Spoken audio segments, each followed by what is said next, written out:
ស័យក៏ជូអង្គនេះស័យយើងក៏បាយទូនបងស្រក់ទឹក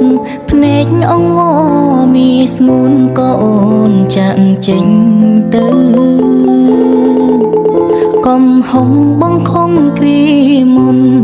មានមនុស្សល្អក្បែរមិនចេញថែបើពេលអូនចេញទៅ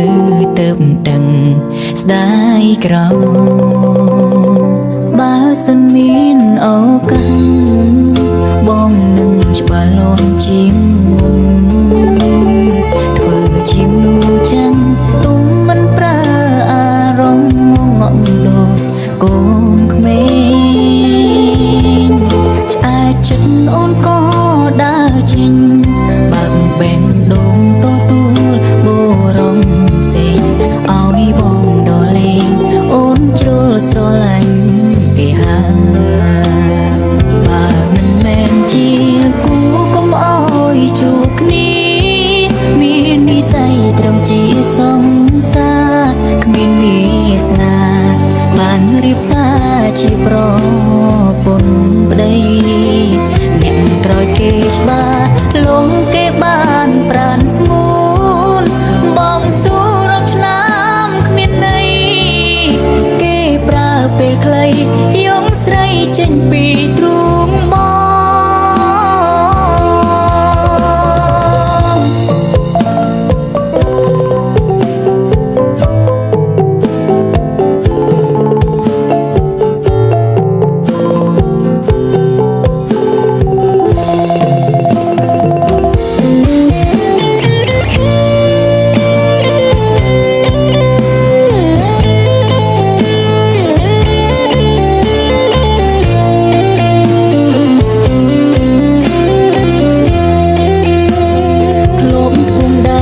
សន្យា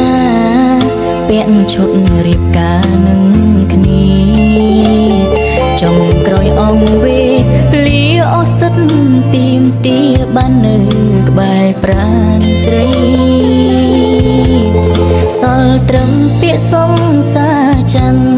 គេម្នាក់នោះមានឈ្មោះគឺជាប្តីបងត្រូវរីងរៃរូបក្នុងស្រមោលអតីតបើមិនមែនជាគូកុំអោយជួបគ្នាមាននិស័យត្រឹមជាសង្សារគ្មានវាសនាបានរៀបការជាប្រ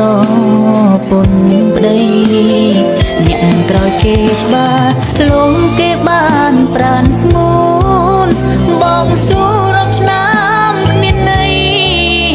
គេប្រើពេលខ្លីយំស្រីចេញពីទ្រូង